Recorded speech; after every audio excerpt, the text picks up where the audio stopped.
Chapter 5. T is for treachery. "Dinner was great, dear," Azriel said, rubbing his stomach. "How do you find the time to perform surgery and cook world-class meals?" he asked, wiping the aftermath of his feast from his beard. "Surgery, baking, the robots do it all. I merely give the commands.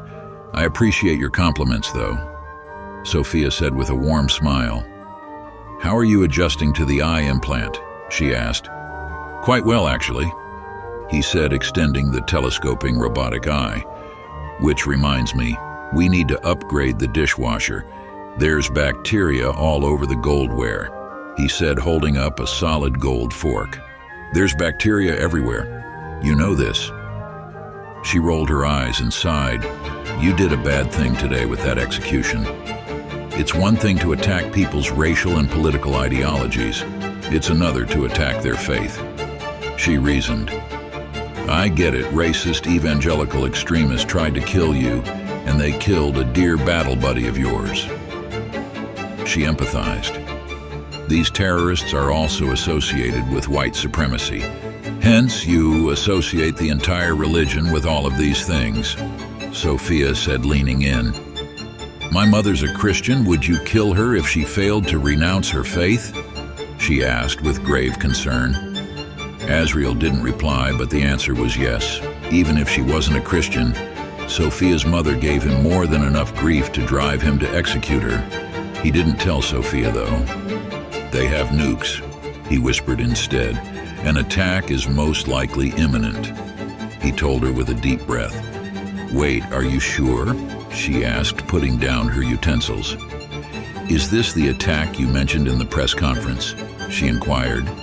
"Yes, high confidence," he said with a straight face. "Will you be making another press conference?" Sophia asked. "Are you kidding? Dear citizens of our heaven, he started his mock broadcast. This is your last night on Earth. Please don't rape and murder one another. It will all be over shortly," he said sarcastically. "You can't breathe a word about this, do you understand?" Azriel inquired. "Who would I tell, my robots?" Sophia asked. "I see your point. Fuck," she uttered, and she rarely cursed. "All we can do is pray," she said, clasping her delicate hands together. Sophia wasn't a Christian. She was spiritual, she prayed, but not to holy deities. "You keep praying." Azriel rolled his eyes. "The tech team is installing those homing plasma cannons you designed the other day," he said, stretching his arms. "Those are unstable. I'm still working out the cooling issues," Sophia protested. "And I don't think they're going to shoot down incoming nuclear warheads," she confessed. "That's the only tool we have that can cut down nuclear ordnance without risking the chance of a cook-off," Azriel replied. "Very well. Still, what are our odds?" she asked. "Short answer, 3.95%, he said grimly. "I have faced better odds and come out on top." He lied. Sophia broke into tears. "If I knew this was going to be our last night on Earth." She wept into her hands. Azriel moved close enough to embrace her. "Don't think like that. Our story doesn't end here," he said, squeezing her hand. He kissed her softly, then knocked the dishes from the table, and they made love like nuclear war would start at any moment. They ended up on the floor, sharing a pre-rolled cannabis cigarette. They both breathed deeply and basked in the after-sex. "There's still hope," Azriel said, kissing Sophia on the forehead.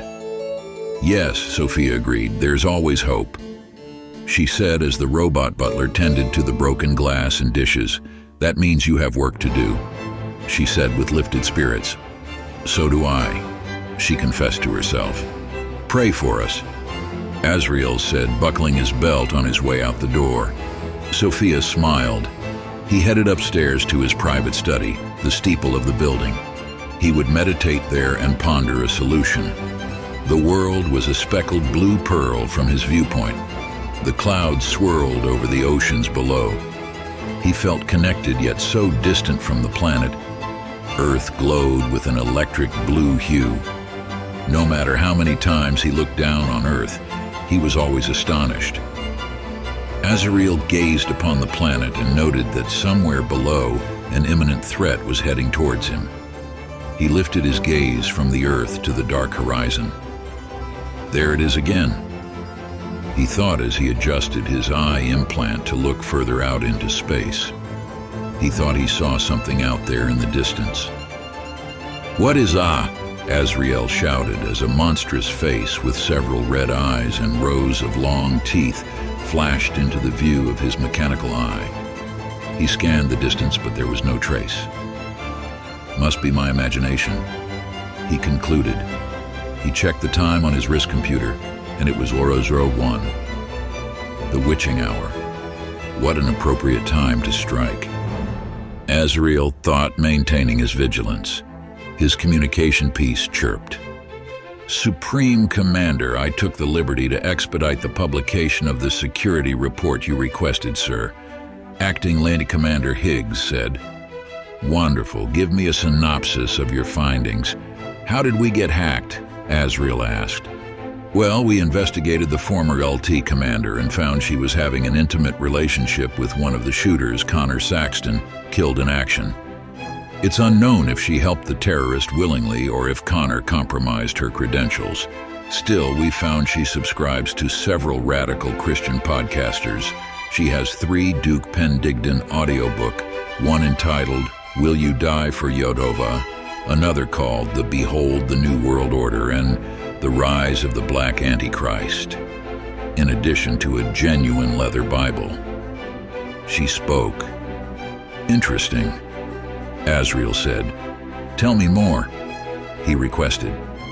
"She has publicly bashed your policies on forced vaccination, sterilization mandates, autonomous killer robots, and your use of energy slaves, under the fictitious Twitter handle of Dick Hardy," the commander explained.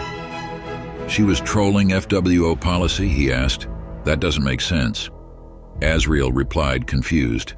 "Shamika even spread the rumor that you were unvaccinated yourself," the Lieutenant Commander said in utter disbelief. "Why would she say such a thing?" Azriel replied while thinking, "Hell no, I didn't take any of those tainted vaccines." He smiled. "But why would she tell?" he wondered. "Propaganda, most likely." The commander replied, "She has communicated with Duke Peddington, Connor Saxton, and other high-ranking members of CPLA regularly for the past 6 months, at least 3 times a week," the commander told him. "Shamika has a subscription to a multiplex VPN scrambler, sir," she disclosed. "With the evidence we have acquired so far, we believe with high confidence Shamika was a spy," Commander Higgs concluded. Azriel's heart stopped. It ceased to beat and fell back to earth. "Why didn't I see that?" he asked himself. He scanned through the memories of hostile micro-expressions and indications his subconscious may have picked up on. She had mentioned something about him acting like a tyrant and how he would be removed by force. Azriel thought it was hyperbole, but she really meant it. "She was counting on me being unarmed," he thought. "Azriel, are you there?" the commander asked. There was a thud on the other end as he fainted and fell to the floor. The news that Shamika had betrayed him was all his heart could bear. "Thank you for your report, Commander. I must go now," he said calmly, lying with his cheek on the heated black marble tiles. "Are you okay, sir? I thought I heard you fall," she asked with concern. "Oh, it's nothing, but I must go. Be on the lookout for hydrogen bombs. Thanks. Bye," he said, ending the call. He immediately summoned Sophia.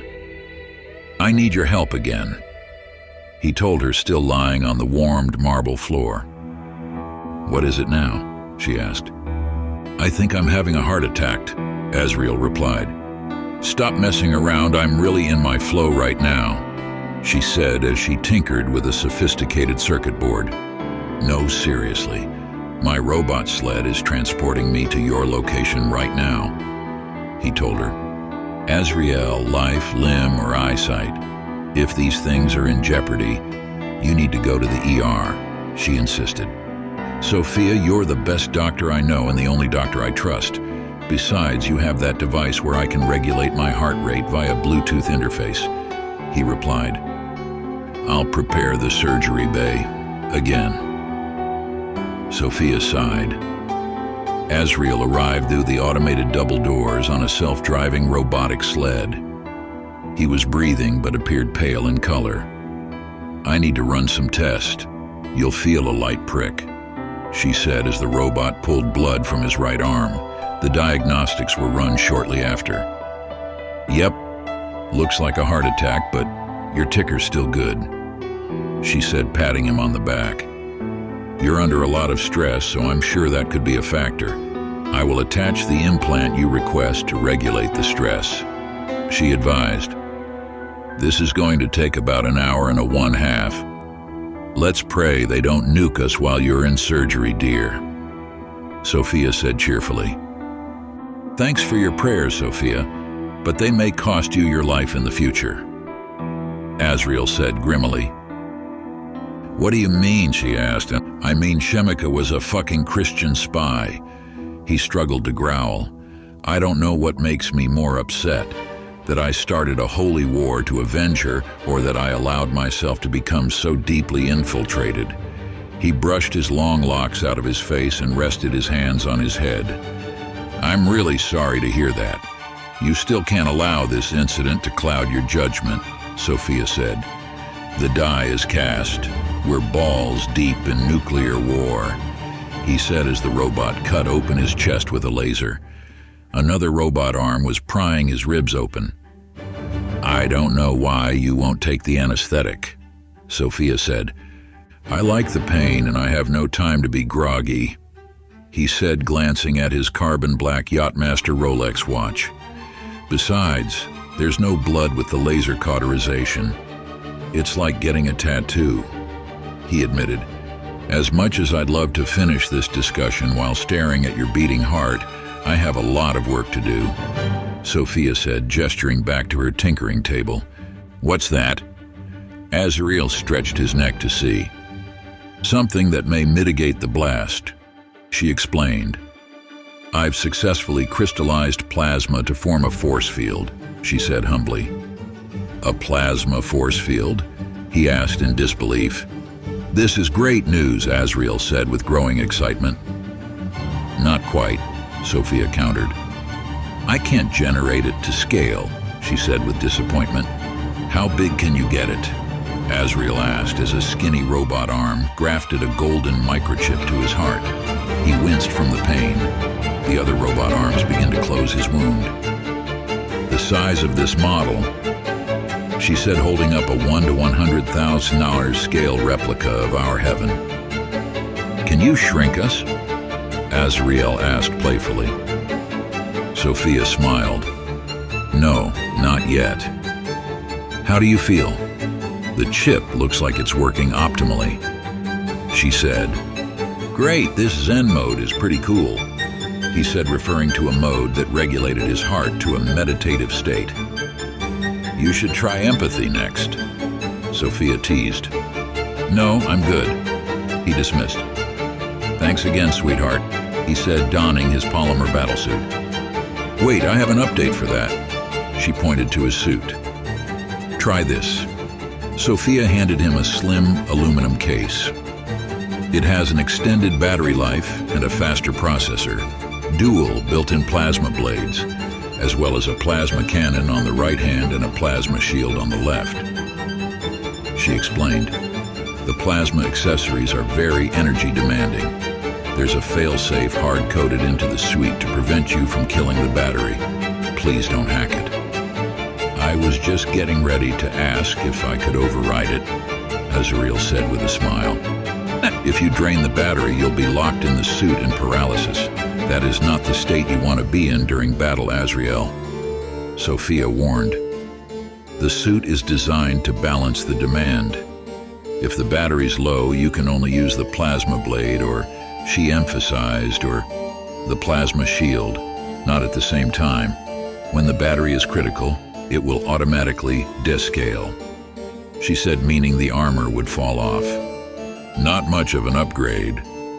Azriel spat. Test it if you have time. It's not like you have anything else to do but wait around for the nukes to hit us, she said jokingly. I got stuff to do, Azriel said jokingly, defensively. Yet, Sophia told the truth. He was merely waiting for the attack.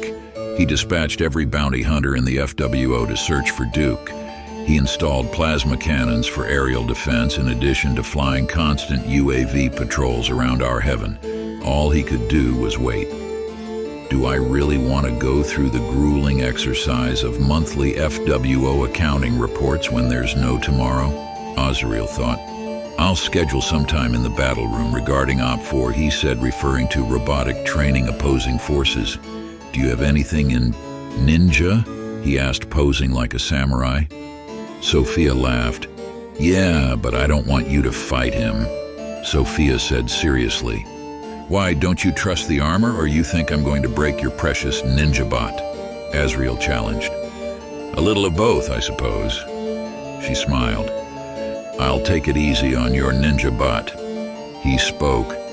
His name is Nimrod, Sophia informed. And please, don't. I won't arm his plasma blades, but Nimrod will be swinging sharp steel, Sophia warned. And if you can't survive that, then you're just not strong enough to be my husband, she said with joking, dramatic flair. Azriel smiled. I'll be in Battle Bay 7, he said, donning his new suit. It was dark charcoal and purple with hexagon scales like the previous suit. It was leet like spandex, but tough like steel. It was a smart wonder fabric built from polymers and nanomachines. It was super lightweight and fixed with an array of weapons.